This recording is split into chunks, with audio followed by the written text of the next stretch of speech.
Alright, so we're out here again at the bug out location number 1. I'm going to get this stuff here loaded up. This is something I worked on I think 2 weeks ago. So the plan is to load up the trailer and maybe do some walking around and see what else I got down in here. It is so wonderfully quiet out here.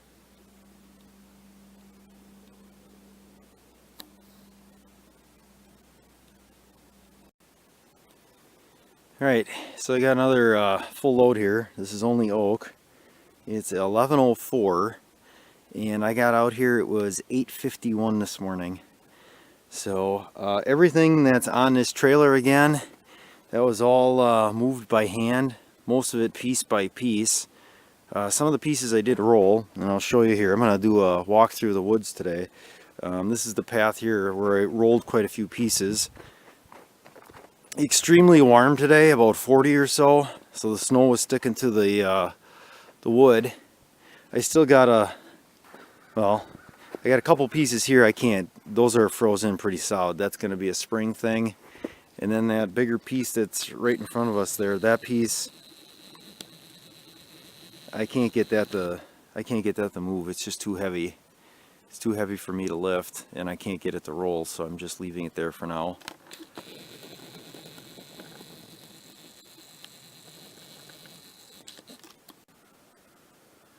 And then this here is where I got a bunch of the small stuff. I had a small pile here. I'm not going to throw any more on because the trailer looks pretty full. But here's the path I wore in, walking each piece, and then let's see, can you get through there? You can probably just see the trailer. So that's a pretty good distance walking because it's not really a straight shot. A lot of people talk about how they want to be homesteaders or homesteading. Homesteading's a lot of work when you don't have the equipment. Like, I don't think enough people realize that if you're going to go into something like that and decide to homestead, you need some sort of tractor. You really do, because this is a lot of hard work. If you're going to burn wood, which I would imagine or envision many homesteaders would do, kind of living off the land. I'm not saying it can't be done by hand, but boy, you got a lot of work. It'll definitely keep you busy. It's a full-time job, and it gets tiresome quick. Tractor would definitely be good, and I'm looking at getting a subcompact or compact tractor. I think a subcompact might be a little bit better. Definitely bigger than the John Deere X738, but smaller probably than a 2501 Kubota. So something between those two, and reason for that is there's not a lot of room in this woods. Right now it looks like it's pretty wide open, but during the summer there's a lot of growth and it's hard to get through. And so that's one, something small enough that I can get through the trees with, and the paths that are already in. And then also I don't want to overload my trailer or have to get a bigger truck to pull a trailer, or bigger trailer and truck. So I mean, you just keep going bigger. So I'm gonna take a walk here to the back now. So during the summer I worked back here. I was working on this monster that went down, and that is an oak, and that was laid right in here. And to get those pieces out, now I'm almost to the back of our property. You can't see the road from here.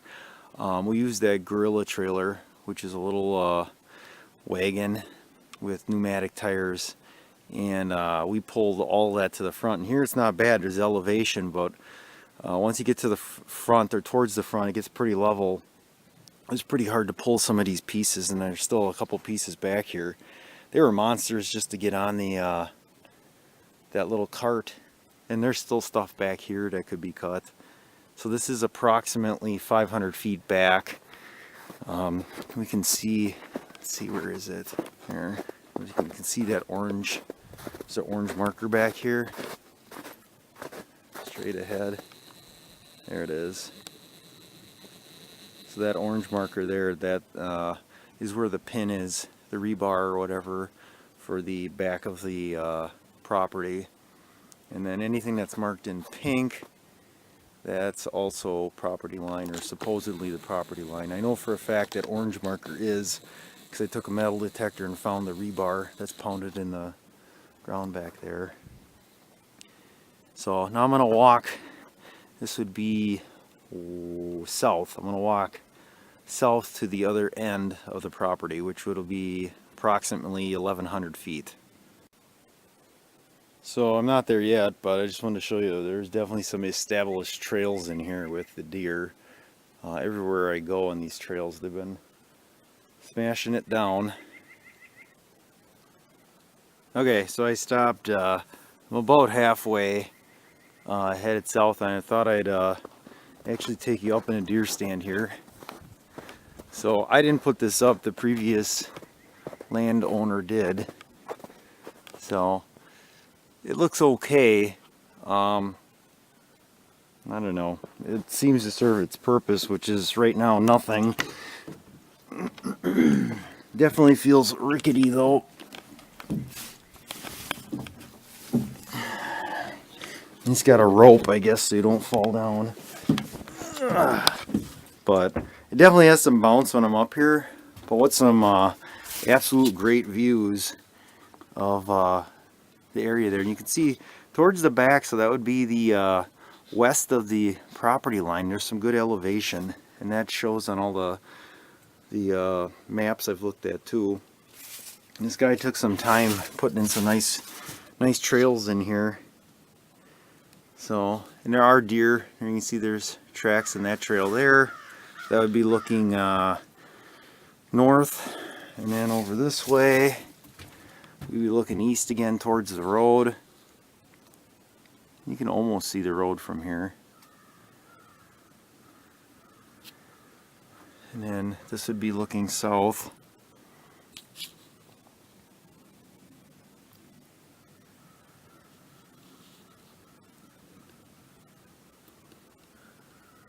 So, yeah, I definitely think a tractor is going to be something I need, even if, you know, like I was saying, if I had Dad's 8N Ford tractor, that would help.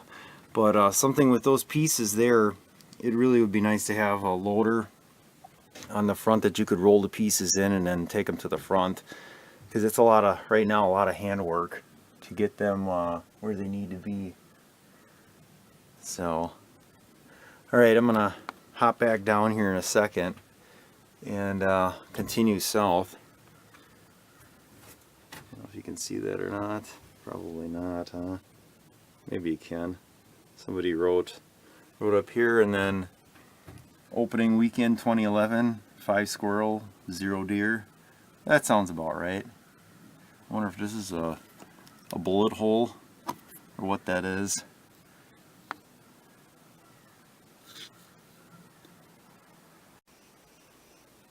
Okay, so we're all the way to the south end here now. I walked the entire just about 1,100 feet through the woods here.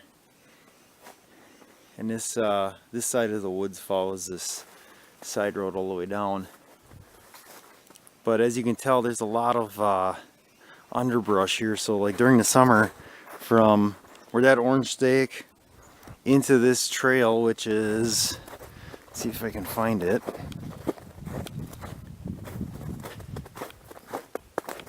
Oh, right here. Here's where the trail is. From there to where the road is, you can't see in. You can't see anything. And it's very very heavy with underbrush. Holy cow, is there a lot of stuff here that needs to be cut up. Jeez. I just walked through this way here. This is looking north. I could not believe the amount of stuff that's broke off, that's just hanging. A lot of stuff that's got to get cut. Stuff everywhere. So, alright, now I'm going to walk, this would be back to the front, to the east. Okay, so we're on the corner here. If you can see that green box, I cannot find the marker on this end of the property. It's somewhere out there. I don't know. I can walk out there. I'll show you what I mean. But this is right where these two side roads meet here. What is it, Cumberland and 9th? I don't know, I'd have to look. And then this would be looking north again. So I was down here not too long ago. I did some shooting. This is pretty close to the where the driveway is. Here's that little pile of wood, little pile of oak there. That's all. That stuff's ready to burn. This stuff's dry.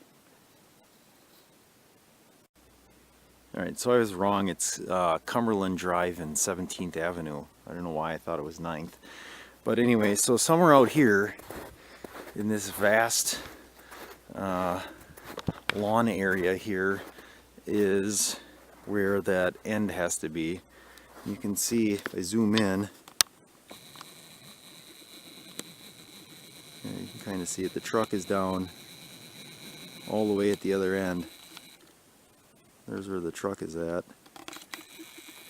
So, and I had a metal detector out here, and you would think that the rebar that's set, because there was a survey done on this property, would be on the other side of this, you know, would be on this side of the power pole. And I went through here, I spent a couple hours, and all I found was like lids from tin can and barbed wire, stuff like that, no pin.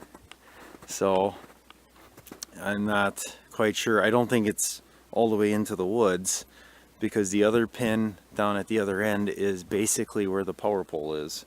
So, you know, you would think it would be out here somewhere, and the opposite pin is somewhere out there. And we did find there's like a magnesium nail set where the corner is here, and I tried measuring in to find it, and I didn't find anything. So, all right, I'm gonna walk back down the other end. So I know I talked about this in a different video about putting a garage up and getting a quote. I did look at those portable buildings that are kind of built on 4x6 skids, and you can do that, but in this township you can only go 10 by 20, and then it cannot be anchored. It can't be on a concrete slab. They're very specific, and I think part of the problem with that, or the reason for that, is because they had a lot of people putting up little makeshift cabins, and then some were trying to like habitate or live in them, and that's an issue. So any type of dwelling that you're going to live in has to first have a septic permit. It can be no smaller than, I think it's 725 square feet. So, and that's a pretty small house, but if you're looking to put up a tiny little cabin just to spend the weekend or whatever, and, you know, build yourself an outhouse, that's not going to fly. When I talked to a guy about putting in an outhouse, he said maybe, but we'll have to take soil tests, and he's like, chances are you'll have to put in a privy, which I guess is like a concrete holding pit that you'd have to have pumped, and then it'd have to be inspected every year. He said nobody does that, and we really don't recommend it. If you do want some sort of facilities, he said most people will go with a portable restroom, and then you have to get a permit again for that, and also have on file who comes and services it, so you're not like dumping it. So because I've seen enough homestead videos where people just like, oh, we bought this piece of land and we're putting up one of these little cabin shaped 4x6 portable buildings. Yeah, that won't fly. I asked about that, and they said, yep, it's best that you ask first, because they will come and they will fine you. So, and that's kind of why I'm at with a garage. A garage would be absolutely no issue to put up. I'm zoned, what is it, agricultural 3, I think. So, or maybe it's residential 3, low density residential. So you got to have at least 10 acres to build anything, which we have. And then you can put up a garage because it's not a living structure. So then if you also wanted like a portable restroom, you could get that, you know, and you could use it for whatever, but they're not going to complain about it. So, and then you could basically use that as like a cabin if you wanted. You know, if you really want to do the off-grid type homesteading with no running water or electricity.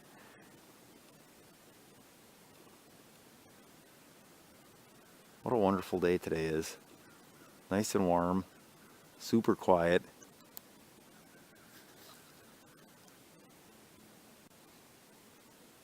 Alright, so we're back. It was quiet out here until that crow that's flying around keeps barking away here.